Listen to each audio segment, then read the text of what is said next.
Ya, ibu-ibu sekalian, hari ini saya hendak menjelaskan atau memaparkan tentang implementasi budaya positif selaras dengan filosofi KHD, yaitu Ki Hajar Dewantara. Ya, saya adalah calon guru penggerak angkatan 7. Fasilitator saya yaitu Ibu Mahdiahmawati, pengajar praktik saya Pak Ignatius, dan saya sendiri Risma Magdalena. Baik, ketika kita mempelajari materi modul 1.4, itu akan mempelajari tentang pertama kompetensi calon guru penggerak. Jadi nanti sekiranya setelah mengikuti atau mendengarkan pemaparan saya, ada kira-kira dari rekan-rekan sejawat yang tersentuh mau mengikuti guru penggerak. Lalu yang kedua, capaian umum dan khusus. Lalu yang ketiga, konsep inti modul. Dan yang terakhir, eksplorasi dan refleksi. Baik, masuk kita ke kompetensi calon guru penggerak. Kompetensi calon guru penggerak dalam modul 1.4 yang sedang saya ikuti saat ini di antaranya. Yang pertama, calon guru penggerak akan memahami kebutuhan lingkungan serta fasilitas belajar yang sangat penting dalam meningkatkan kompetensi calon guru penggerak tersebut. Lalu yang kedua, calon guru penggerak juga dapat mewujudkan visi sekolah yang berpihak pada murid dengan mengembangkan komunitas di sekolah. Capaian umum dan capaian khusus modul 1.4 yang sedang saya pelajari, yaitu yang pertama yaitu capaian umum, dapat memahami konsep budaya selaras dengan filosofi Ki Hajar Dewantara. Ini juga sudah kita pelajari ketika kita mengikuti aksi nyata Ki Hajar Dewantara dalam Merdeka Belajar. Yang kedua, melaksanakan evaluasi dan refleksi. Yang ketiga, mengetahui perannya dalam mewujudkan budaya positif. Lalu capaian khususnya, yang pertama menyebarkan pemahaman konsep inti budaya positif, yaitu perubahan paradigma belajar, disiplin positif, motivasi perilaku manusia, kebutuhan dasar, posisi kontrol restitusi, keyakinan kelas, dan segitiga restitusi. Yang kedua, penerapan budaya positif di kelas. Nah, ada pertanyaan pemantik untuk kegiatan kita hari ini. Apakah ibu-ibu setuju dengan pernyataan berikut? Peserta didik dapat disiplin dengan diberikannya hukuman. Nah, kira-kira setuju atau tidak? Setuju. Yang kedua, disiplin belajar peserta didik dapat meningkat dengan pemberian hukuman yang positif. Contohnya dengan membaca, dengan menulis, atau membersihkan kelas. Ya. Oke, yang ketiga, motivasi belajar peserta didik itu akan meningkat dengan diberikannya penghargaan.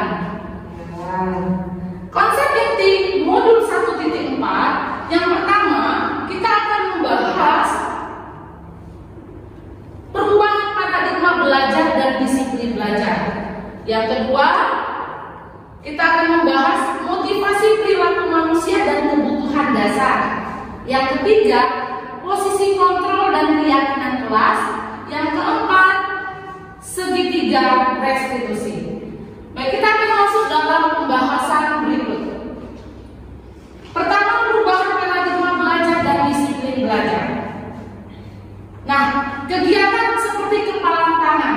Ketika kita mengepal tangan, maka kita akan berusaha untuk melakukan sesuatu yang dapat membuat kita bisa menggenggam sesuatu. Nah, tetapi ketika kita ada di posisi A, misalnya saya ada di posisi A dan ada teman saya di posisi B. Nah, ketika ada sesuatu, misalnya kita ngambil secari kertas kecil, nah, atau benda apapun yang kita sukai, kita genggam.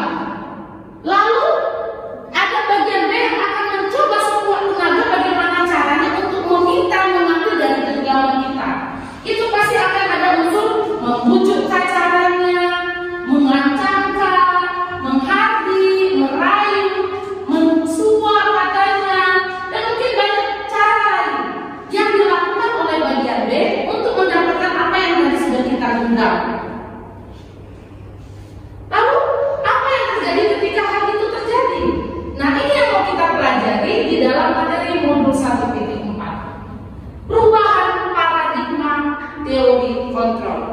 Nah, yang pertama, ilusi mampu mengontrol murid.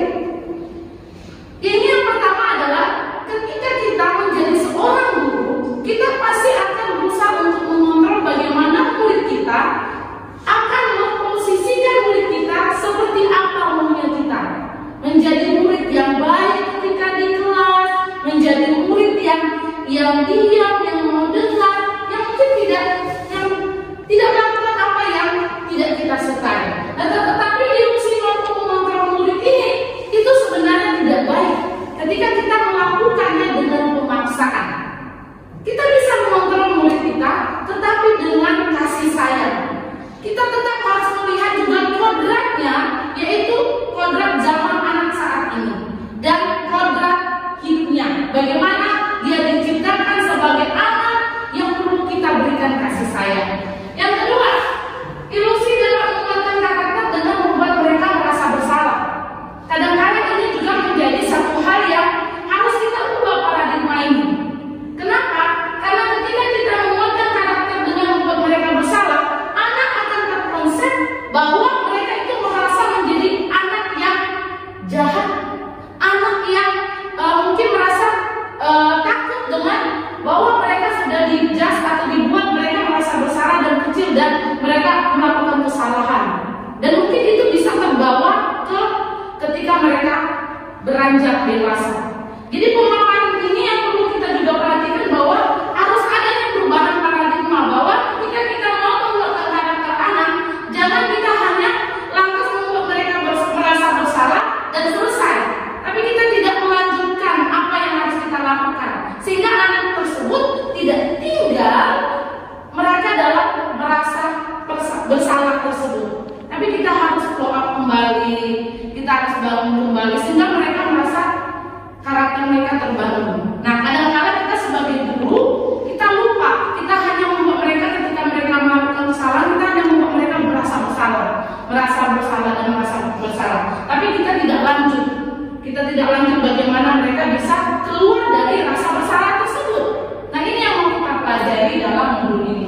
Dan ketika ilusi membuat pembelajaran yang menyenangkan pada peserta didik. Nah, kadang-kadang juga hal ini juga yang diinginkan semua guru, termasuk saya sendiri. Saya mau ketika belajar ini adalah menjadi pembelajaran yang menyenangkan. Tapi kadang-kadang kita lupa. Kita merasa bahwa kita mau membuat pembelajaran itu menyenangkan, tapi tanpa kita lupa melihat bagaimana situasi dan kondisi anak yang saat itu kita ajar. Bagaimana psikis mereka, bagaimana hati mereka. Kadang-kadang kita jadinya akan memaksakan bahwa pembelajaran kita harus menyenangkan. Selanjutnya, ilusi membuat penguatan secara positif bagi peserta didik. Kadang-kadang kita juga mau memberikan penguatan secara positif bagi peserta didik, tapi kita lupa kodratnya anak itu saat ini bagaimana, kodrat zamannya bagaimana. Kita lupa dengan harusnya kita melakukan dengan yang menyenangkan. Kadang-kadang kita memaksakan dengan apa, dengan konsep kita, tanpa kita menyelaraskan dengan bagaimana pemikiran anak masa kini. Selanjutnya, ilusi bahwa orang dewasa memiliki hak untuk memaksa. Nah, ini juga yang kadang-kadang juga tanpa kita sadari kita lakukan sebagai guru. Kita memaksa apa yang ada di pikiran kita, apa yang menjadi kehendak kita, itu bisa dilakukan oleh anak. Ini adalah ilusi-ilusi yang seharusnya kita rubah. Paradigma pandangan yang harus kita rubah dari hal-hal berikut. Stephen L. Covey mengatakan bahwa ini dia, bila kita ingin membuat kemajuan perlahan, sedikit-sedikit ubahlah sikap atau perilaku Anda. Namun bila kita ingin memperbaiki cara-cara utama kita, maka kita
Itu stimulus responnya. Tetapi teori kontrolnya mengatakan kita berusaha memahami pandangan orang lain tentang dunia. Jadi kita berusaha untuk memahami pandangan orang lain. Tapi stimulus responnya kita hanya mencoba mengubah agar pandangan kita sama dengan yang lain, agar kita sependapat, sepandangan, sepemikiran, separadigma. Yang kedua, perilaku buruk dilihat sebagai suatu kesalahan. Nah, kalau dari teori kontrol tadi, semua perilaku itu memiliki tujuan. Jadi apapun yang kita lakukan sebenarnya kita memiliki tujuan masing-masing. Tapi mungkin karena cara pandang kita yang berbeda satu dengan lain, jadi kita berpikir cara dia itu salah, cara dia itu salah, karena kita belum menyatukan konsep paradigma atau pemikiran. Yang ketiga, orang lain bisa mengontrol saya, tapi teori kontrol mengatakan hanya Anda yang bisa mengontrol diri Anda sendiri. Jadi tidak bisa orang lain mengontrol Anda, hanya Anda lah yang bisa mengontrol diri Anda sendiri. Lalu dikatakan stimulus responnya pemaksaan Anda pada saat bujukan gagal. Nah, kolaborasi dan konsensus menciptakan pilihan-pilihan baru. Nah, jadi dengan adanya kolaborasi bersama-sama menyatukan pemandangan pikiran, bekerja bersama, itu bisa menghasilkan sesuatu. Dan yang terakhir, model berpikir menang atau kalah. Tapi kalau teori kontrol mengatakan model berpikir menang yang menang. Nah, ini yang menjadi perubahan paradigma stimulus yang harus kita perhatikan dalam teori kontrol. Yang B, disiplin positif. Di sini ada teori kontrol dari Dr. William. Dikatakan yang pertama, Anda tidak bisa mengontrol orang lain, hanya Anda yang bisa mengontrol diri Anda. Jadi di sini semua memiliki perilaku, memiliki tujuan. Nah, model berpikir menang, kolaborasi yang menciptakan pilihan-pilihan baru. Jadi di sini bisa kita lihat skemanya bahwa ketika semua memiliki perilaku dan tujuan itu akan ada motivasinya, teori motivasinya. Ketika kita memiliki tujuan, ada motivasinya untuk menghindari hukuman, ada motivasinya untuk mendapatkan imbalan, ada juga motivasinya untuk menghargai diri sendiri ketika kita hendak melakukan sesuatu. Nah, lalu di sini ada 5 posisi kontrol yang harus kita perhatikan ketika kita mau melakukan kolaborasi atau kita berpikir untuk melakukan segala sesuatunya dengan disiplin positif. Yang pertama itu ada posisi kontrol menghukum, pembuat rasa bersalah, teman, pemantau, manajer. Nah, ini yang dari 5 inilah yang di mana posisi kita saat ini ketika kita berhadapan dengan anak-anak didik kita.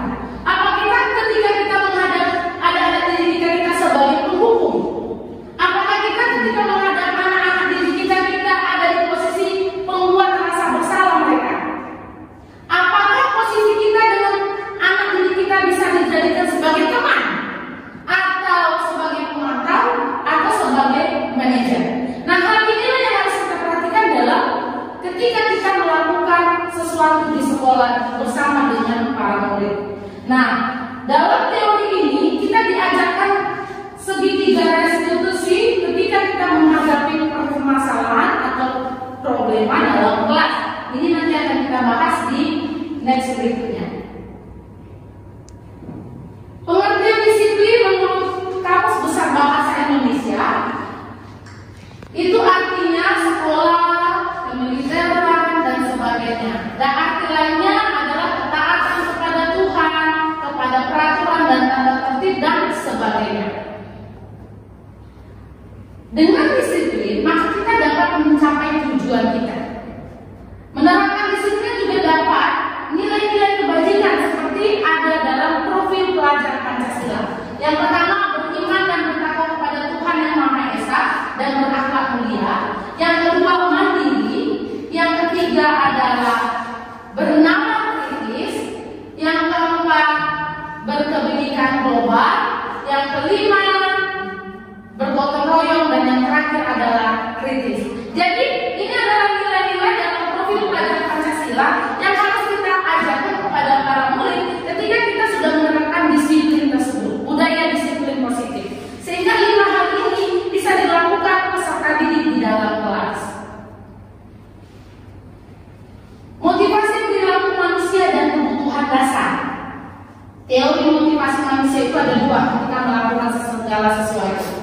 Yang pertama motivasi dari eksternal atau dari internal. Nah, kalau dari eksternal itu adalah karena hanya untuk menghindari ketidaknyamanan atau hukuman atau apa hal yang akan terjadi apabila saya tidak melakukannya. Nah, ini tujuan yang pertama, motivasinya. Yang kedua, dari eksternal untuk mendapatkan imbalan dari orang lain atau dari institusi atau dari lembaga. Apa yang akan saya dapatkan ketika saya melakukan sesuatu? Nah, ini adalah motivasi perilaku manusia. Tetapi kalau dari motivasi internalnya adalah untuk menghargai diri saya sendiri ketika saya menjadi orang seperti apa ketika saya sudah melakukan hal ini. Jadi ini adalah motivasi baik dari eksternal dan internal sebenarnya sangat kita perlukan ketika kita mau melakukan segala sesuatu, khususnya untuk mengajarkan pelajaran kepada peserta didik. Nah, apa perbedaannya hukuman dan konsekuensi? Yang saya dapatkan dalam materi 1.4, kalau hukuman itu seperti ini, sesuatu yang menyakitkan, yang membuat anak sakit, baik fisik atau hatinya, membuat anak membenci kedisiplinan, menjadi paksaan, mendorong anak menyakiti diri sendiri, konsep diri yang buruk, anak belajar untuk menyembunyikan kesalahan, marah, rasa bersalah, dan sebagainya. Ini adalah hukuman. Kalau konsekuensi adalah sesuatu yang memang harus terjadi. Karena ketika kita melakukan peraturan, anak pasti tahu. Ketika tidak melakukannya, konsekuensinya seperti ini. Jadi kita sudah melakukan terlebih dahulu, kita sudah menyampaikan terlebih dahulu, membuat anak merasa tidak nyaman, anak menghargai disiplin, stimulus tanggapan, mendorong anak agar mudah menyesuaikan diri, konsep diri, anak belajar untuk mematuhi peraturan dan kehilangan hak, dibuat tidak nyaman, diasingkan dan sementara. Ini adalah perbedaan hukuman dan konsekuensi. Nah, ada lagi hukuman, konsekuensi, dan restitusi. Nah, jadi dari yang tadi hukuman, konsekuensi, sekarang ke restitusi. Restitusi itu untuk cara bagaimana kita mencari solusi dari setiap apa yang kita rasakan atau kendala apa yang kita alami, yang kita temukan. Nah, restitusi merupakan pilihan yang dapat menguatkan untuk murid-murid atau anak dalam jangka waktu yang panjang. Nah, murid juga akan mendapatkan penguatan ketika kita menerapkan restitusi. Murid belajar bertanggung jawab dan fokus pada pemecahan masalah. Apa yang kita yakini sehingga murid dan anak atau peserta didik menghormati dirinya dan orang lain. Next. Nah, hukuman dan konsekuensi. Ini biasanya tindakan guru. Nah, coba kita perhatikan. Ini kan before. Nah, ini tindakan gurunya. Mencatat 100 kali di dalam buku kalimat, saya tidak akan terlambat lagi karena terlambat ke sekolah. Nah, ini beberapa tindakan guru yang saya dapatkan, yang saya lihat dari beberapa artikel dari setiap guru. Lari mengelilingi lapangan basket 2 kali karena terlambat hadir di sekolah. Murid-murid diminta untuk push up, mengganti kertas tugas teman kalau dicoret, membersihkan tumpahan air. Murid disuruh untuk tidak mengenakan sepatu dan lari mengelilingi lapangan. Nah, ini kadang-kadang juga kita bingung, ini termasuk hukuman atau konsekuensi? Ini yang mau kita pelajari. Cuma kita perhatikan, kalau yang pertama mencatat 100 kali itu termasuk hukuman atau konsekuensi? Hukuman. Lari mengelilingi lapangan. Hukuman. Murid diminta untuk push up. Hukuman. Mengganti kertas tugas teman yang telah dicoret. Konsekuensi. Membersihkan tumpahan air. Konsekuensi. Murid disuruh untuk tidak mengenakan sepatu seharian di sekolah. Hukuman. Lari mengelilingi lapangan. Hukuman. Oke, kita perhatikan jawabannya. Nah, ini dia jawabannya. Jadi yang mana hukuman, yang mana konsekuensi? Oke. Jadi kita sebagai guru kita memperhatikan apa yang memang hukuman atau konsekuensi yang sudah anak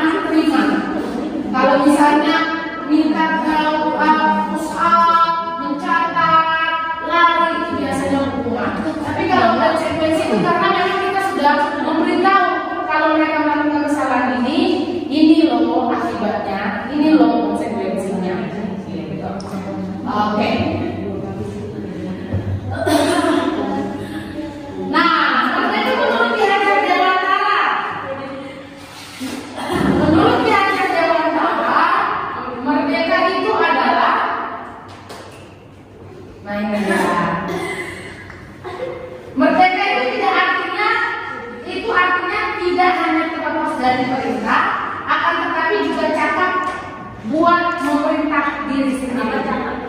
Nah, ini menurut Ki Hajar Dewantara. Jadi bisa melakukan sesuatu.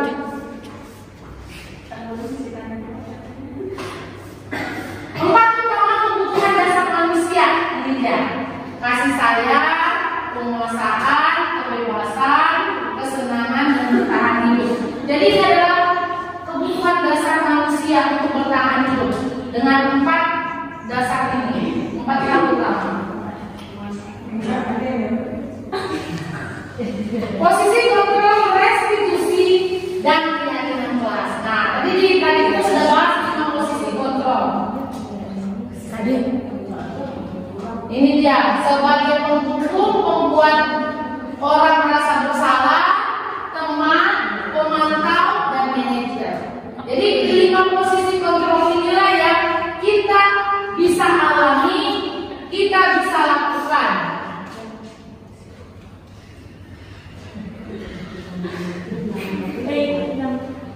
Tiga posisi kontrol.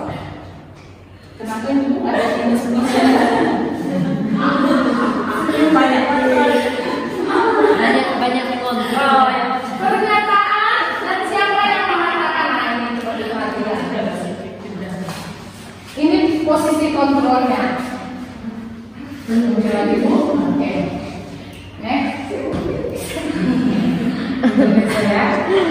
Keyakinan kelas. Apa itu keyakinan kelas? Apa itu peraturan kelas? Dan apa perbedaannya keyakinan dan peraturan kelas? Nah, coba. Apa itu keyakinan kelas? Mengapa tidak peraturan saja? Mengapa harus keyakinan kelas? Coba. 1-2 orang aja. Apa itu kira-kira?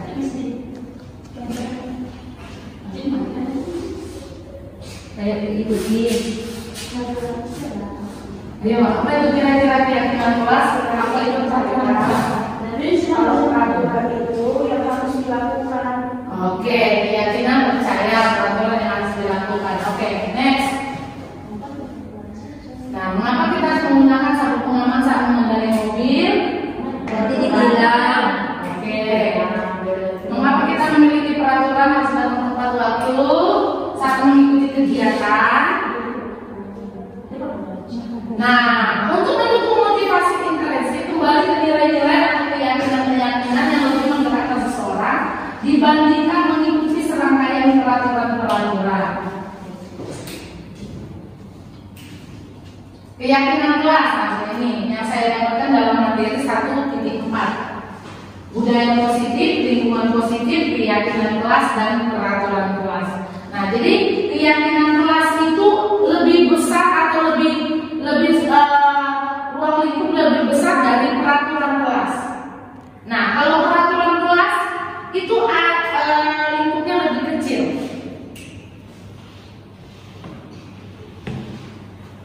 Ya, ini perbedaannya. Nah, ini dia antara keyakinan kelas dan peraturan kelas.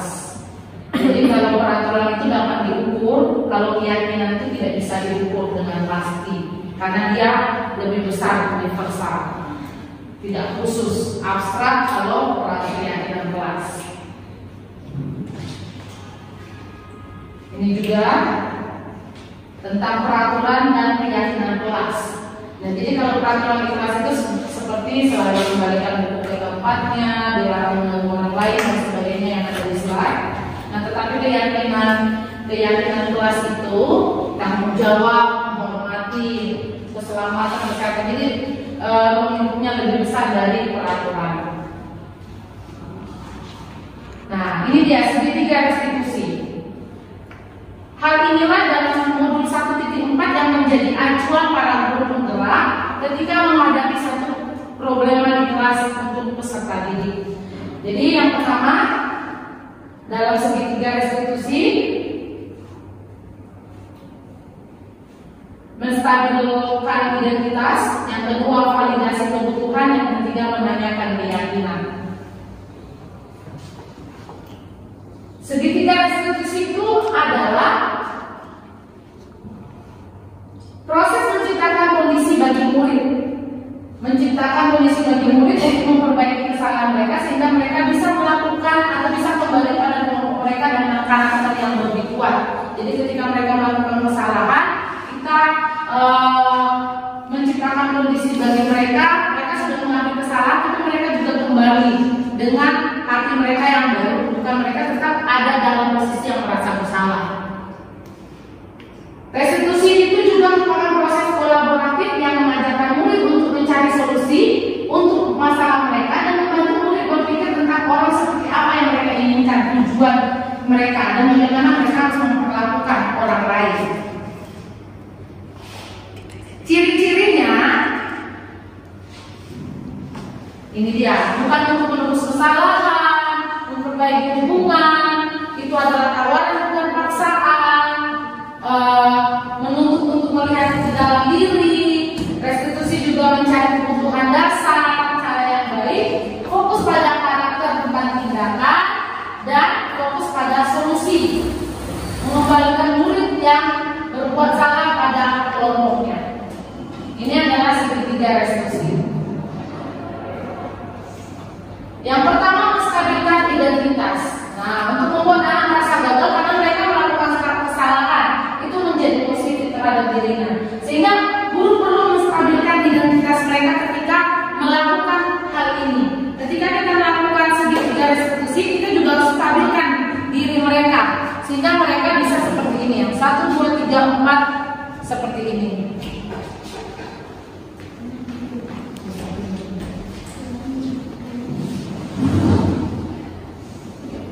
Nah, yang kedua, validasi kebutuhan. Ini membantu siswa juga mengenali bagaimana basic mereka, kebutuhan mereka, lalu apa dasarnya. Dan inilah yang perlu kita perhatikan. Apa yang bisa kita lakukan? Kamu bisa saja melakukan hal yang lebih buruk, kamu pasti punya alasan dan sebagainya. Ini yang bisa kita validasi dari kebutuhan peserta didik. Yang ketiga, yaitu menanyakan keyakinan. Ketika kita melakukan segitiga restitusi, maka kita akan menanyakan kembali keyakinan mereka. Apakah anak melihat kesalahannya? Apakah mereka tahu apa yang mereka lakukan?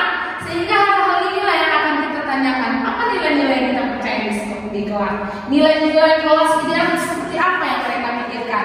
Apa yang kamu rasakan ketika kamu melakukan hal itu? Dan kamu menjadi orang seperti apa? Nah, ini perlu kita tanyakan kembali keyakinan murid di kelas.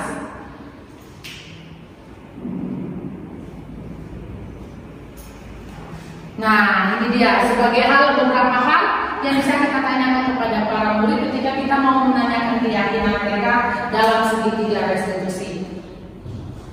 Nah, refleksinya, hal baru apa yang mengubah paradigma yang saya dapatkan? Perasaan apa yang muncul selama kita mengikuti sesi ini? Ketika kita mendengarkan akan materi ini, peran guru seperti apa yang telah saya lakukan ketika mengikuti atau mendengarkan? Dan saya akan menjadi guru seperti apa ketika kita sudah mengetahui, sudah mendengar tentang modul 1.4. Terima kasih untuk teman-teman sekalian, untuk ibu-ibu guru yang sudah mendengarkan pemaparan dari saya untuk modul 1.4. Semoga apa yang saya sampaikan ini bisa bermanfaat bagi kita semua, dan saya